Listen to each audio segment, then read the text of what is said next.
here with Yvonne, Director of Adult Literacy for Life. Yvonne, would you be able to tell us a little bit about how literacy affects adults in Ireland and maybe some existing research out there that shows how much it affects them?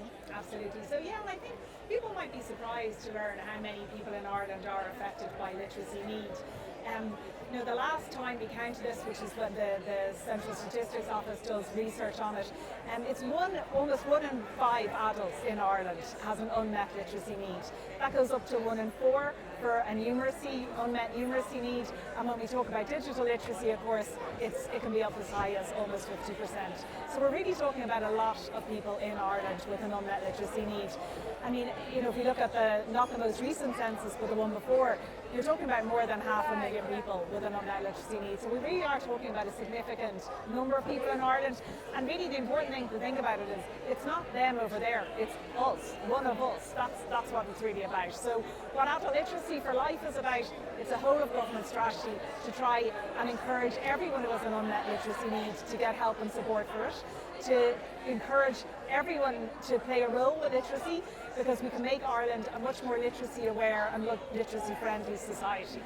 And then relating that to farming, Yvonne, the ploughing is a great chance for farmers to come and celebrate together. Yeah. But within farming in recent years, there's been growing vocabulary in relation to climate change and the environment, and there's so many new terms that have just become the norm.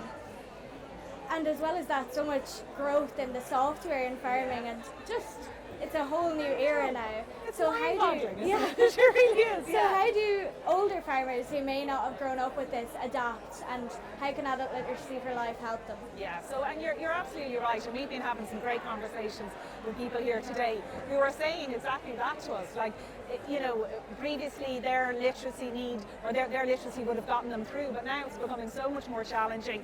If you want to try and find out what services are available, what grants are available, whether it's registering livestock, there's so many aspects of your daily life now that you do need literacy skills. And when we say literacy skills, we're not just talking about reading and writing, but even being able to use computers, as you say, the language around climate, all this sort of thing.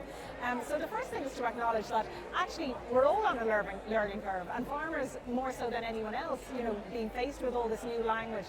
And to acknowledge that in the first place and not be at all ashamed about it. Like our whole value system is that anyone with an unmet literacy need, it's not their fault, it's the fault of the state or society, and we just need to make sure that those supports are available. So the first thing is to not to be ashamed about it. The second point, I suppose, is for all of us, whatever area we work in, to encourage people to talk about literacy need. But the most important aspect, I suppose, for an individual farmer is to say help is available. The education and training boards, which cover the whole country, 16 of them right across the country, are fabulous at responding to the needs of farmers. So, and I know, particularly for farmers, they can't be going to classes at certain times in the day, or maybe they need more one-to-one support. That your local ETB, your local adult literacy service, will be responding to your needs. And the most important thing is to take the first step and get in touch with them. So there is a free phone number, 1-800-2020-65, which anyone can ring and find out where my local service is to get help that way. We have a website, which is Adult Literacy for Life, which again gives all the information, and we'll give you some information as well so that you can have it. And it's so amazing that there's these organisations there to help out with farmers, but maybe just for the average person who might not know that this is such a big factor. I mean, I take it for granted every day that I can take out my phone and scroll through different social medias, but not everybody is able to do that. So how can the average person help? We can all just being aware, just being a bit more conscious about it, and certainly in everything that we do, making sure, well, am I communicating in a way that's really simple and easy to understand, and that benefits us all. So whether I'm a citizen, whether I'm providing a service, if I'm a community and voluntary organisation, if I'm in any organisation trying to help with rural Ireland or anything like that, am I sure that what I'm saying is communicated properly?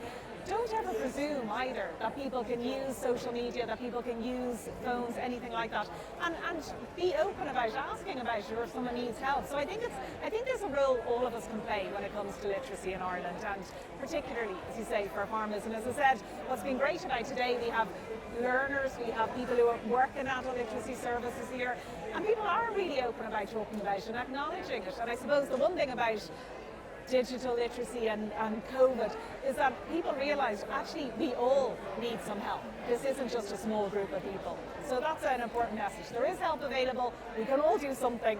And I tell you what, though, even from speaking to some of the people that have engaged with the services, there's fabulous people out there just wanting to help.